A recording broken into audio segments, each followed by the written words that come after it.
Hi everyone, I'm Danielle Uchitelle. I'm the Managing Director at Gallery Systems, and I'm going to talk a little bit about multilinguality and polylinguality.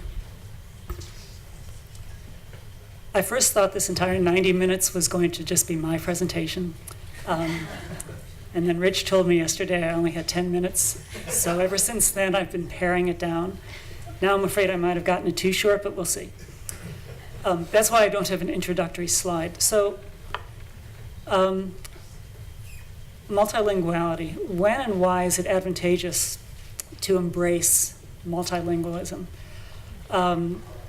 Mostly for expanded web access. When many users are multilingual, even if you have a lot of multilingual users, it becomes a UX, a user experience issue, because even if you have people coming to a website who could function in multiple languages, they may be more comfortable in their own native language. So in that sense, it's a user experience issue. And as I'm going to show you in a moment, there's a lot of opportunities for polylingualism where that becomes a user experience issue as well. Multilingual content management, however, will really only work in the context that I'm showing it if you have professionals who are polylingual. So the model that I'm going to put forward today is not one where somebody creates content and then somebody else does the translation.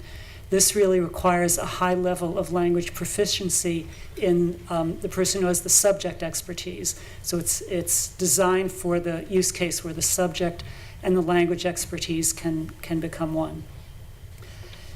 In some cases, legislation drives multilinguality. The best example that I know of is the French-speaking areas of Canada, where there are laws that say that everything has to be in French and English.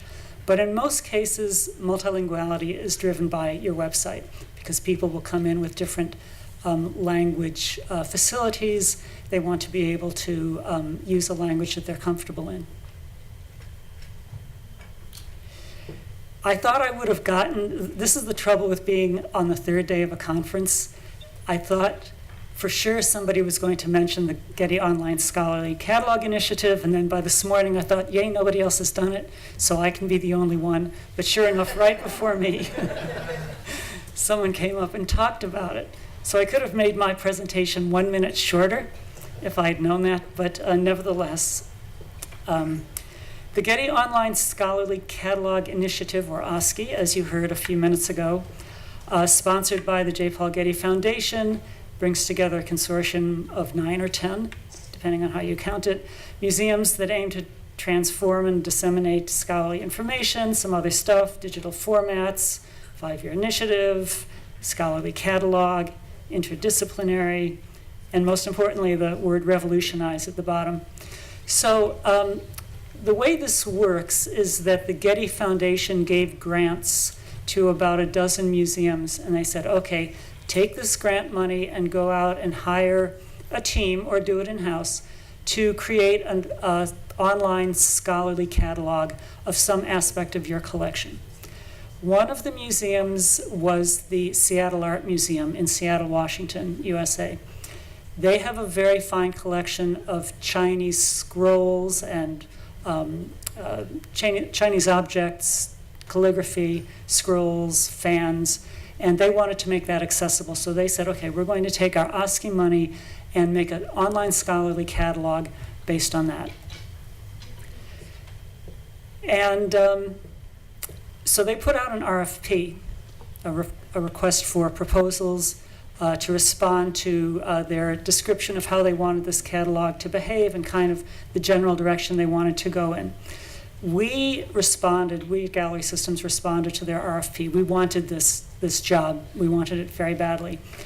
But there were certain rules that came along with it, rules that the Getty put on this project. One of the rules was that the money could not be used to create new commercial software. Another rule was that if existing software was to be extended with the addition of other software, that other software had to be open source. Now, we are a commercial for-profit company, and we pay our staff, and they go home at night, and they feed their children, they pay their rent. So we had to be able to somehow make money on this. And so we sat around scratching our heads trying to figure out how we could do that, following all these rules. And after thinking about it for a while, we decided there might be a way that we could follow the rules and beat the game. We could follow all these rules and come out ahead. And the way we did that is that we decided to take our existing product, which is a collection management system, extend the functionality of the existing product, which is well within the rules.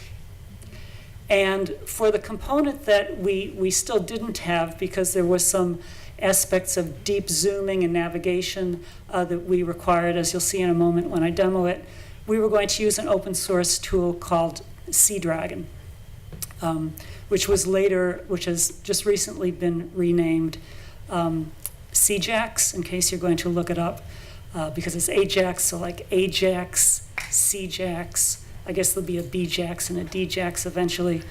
But we decided that if we held tightly to these two precepts, we could follow the rules and come out on top. The other thing we made a conscious decision of, is that we were going to pull out all the stops and lose money on this project. We made a conscious decision that we didn't want to even try to make a profit or even break even on this project. Because while the amount of the grant seemed large at first, as soon as we realized what the client's requirements were, we figured out we could either cut corners or just lose lots of money and then make it up later by extending the functionality of the products for the entire market. So that's what we did. So I'm going to do a quick walkthrough of the OSCE project at Seattle called Discover Chinese Painting and Calligraphy.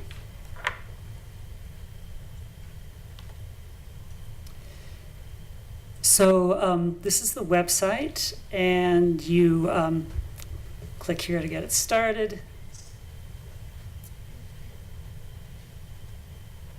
And then, because I want to zoom in on one thing, I'm not going to show you everything it can do, because that would be more than 10 minutes. But I want to look at hand scrolls. I thought it was interesting how often scrolls have been mentioned over the last 3 days. Scrolls are an issue. They're an odd thing to deal with online. They're very long and skinny, and they're dense. And these hand scrolls are an unusual type of art form because they're additive. One scholar or one artist/scholar poet will create a poem and maybe a drawing, and then another owner of the scroll 100 years later will comment on it on the scroll, and then somebody else will comment on it further, and then somebody will comment on the first comment. And so they're interesting, and they're kind of they don't follow the Western way of having a traditional art object where there's a painting and you can look at it and there's context, but it sort of fills the screen like this very nicely. It's an unusual thing. So here's a hand scroll. This would load faster if people weren't streaming videos in the back row. So here's the scroll, and you can see the magnification here, and like many other deep zoom projects, you can zoom and zoom and zoom and zoom and zoom and zoom some more. You can zoom to the point where, I'll even zoom a little bit more, you can zoom to the point where you can see the grain of the rice paper. It's got these little husks in it, and the resolution on the screen isn't great, but you can see the brocade of the silk backing. And you can see the little chop mark of the seal, and lots of other things that are important to these Chinese scholars. So that was one thing. And incidentally, 2 days ago, there was a fellow speaking who had built this very elaborate framework to do scanning for deep zooming, and he said, his own kinds of light bulbs and everything. We did it the old-fashioned way, with lots and lots of high-res images, and then a bunch of little elves who stitched together the images afterwards in a studio using Photoshop. So up here on the right, there's the standard, what I'd call the label copy information, and then some of the fun scholarly stuff. So the inscriptions and seals information is here, and I'm going to go to the inscriptions. And then here's Wenzhen Ming, who is the original poet artist. And here's his poem. They're very beautiful poems, even in English.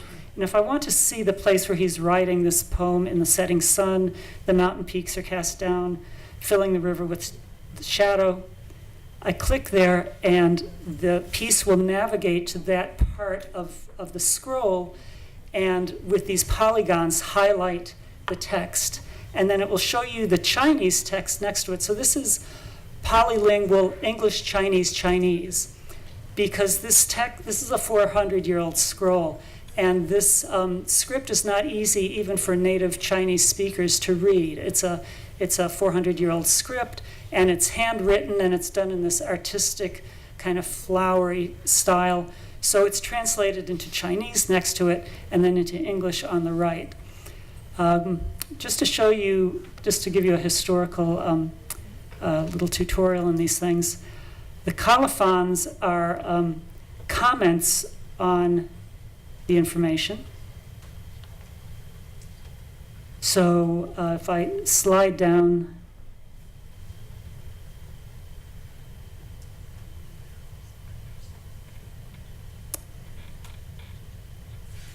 let's see.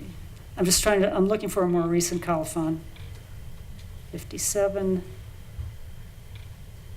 Okay, so here's somebody owned this in 1992. It's a 400-year-old scroll. Many, many scholars have commented on it.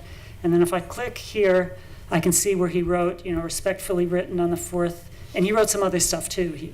This is like his sign-off, but he wrote about why this is a beautiful thing and how privileged he was to have seen it. And this all creates this continuum of documentation. Then in addition to that, there's also a scholarly essay. And I'll just zoom in on that. And here's the scholarly essay, and it's got all kinds of fancy apparatus, like images embedded within it, and Chinese and Chinese and English, and if I can find one, even has footnotes. So there's a footnote where he's referencing something. Some of these footnotes are explanatory, where the scholar uses a term and then he explains it the way a footnote would be used. So there's also a pedagogical section that I won't go into, just keep into my 10 minutes. But this is how the tool works. So this wasn't easy to build, and it wasn't easy to design. And the way we did it was by basically taking the collection management system and kind of interbreeding it with a content management system so that the collection management system would serve as a content management system. Now back to my presentation.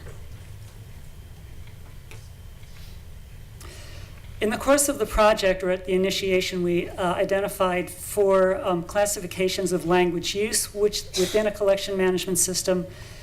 And then we categorize those in 2 ways: translation, which basically has to do with the content, and localization, which has to do with the apparatus around the content, essentially the labels. So I'll speak about both localization or localic. You can change your operating system on your laptop into different locales. It not only changes all of the labels into your localized language, but it will change the calendar and the currency and some other things. So that was the context that we meant it in. And here on this page, which is the collection management system, you can see that the UI, the user interface language, is in Chinese, and the content language is in English. We also identified 4 approaches to content language in the context of this project. Terms that are mapped as one-to-one translations, so the department might be American art, and if it was German, it would be Amerikanische Kunst. Fairly simple and straightforward. Slightly more Complex is the expository or descriptive information translated as text, which I'll show you in a moment. Thesaurus entries translated as descriptors, which I'll talk about in a moment. And media encapsulating translation, which is the content management part that fueled most of the Seattle Art Museum project.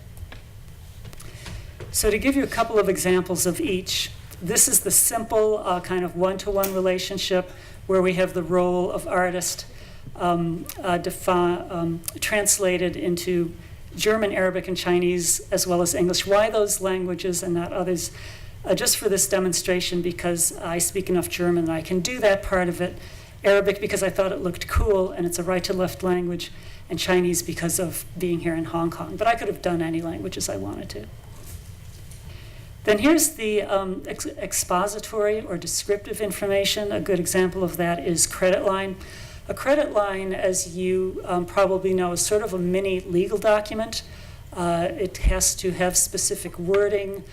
Some credit lines are very meticulously crafted to describe the legal, certain legalities or acquisition information about the object. And we wanted to be sure that those were not simply verbatim translated, but that they maintained the legality of the original phrase. This one is a simple one, gift of Fred Klein in memory of so-and-so. I actually have a collection of credit lines. I have a fascination with that whole topic. And so when I go into a museum, not only do I look at the exhibitions, but I try to take pictures of the credit lines and the wall labels if I find a new one. And sometimes the guards come up to me and say, no photographing the pictures. And I say, no, I'm just photographing the credit line. And they either walk away, in which case I know I'm good, or they call another guard for backup, in which case I know I should stop. I was thrown out of one museum for doing this. And they were a client too, which is ironic. Oh, we're out of time. Okay, very quickly, the Getty Research Institute also, which is a completely different branch of Getty, is doing a project to translate the art and architecture thesaurus into Chinese. 30,000 terms. We are leveraging that as part of this project as well, so that when we tag these historical scrolls with terms from the art and architecture thesaurus, we'll also be able to leverage the Chinese, which is built in as well. So much more to say, but I'm told I'm out of time, so I guess I can answer questions. Thank you.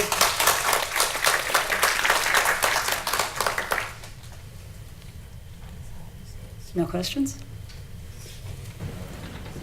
So the end result is that you design a special system for the... No.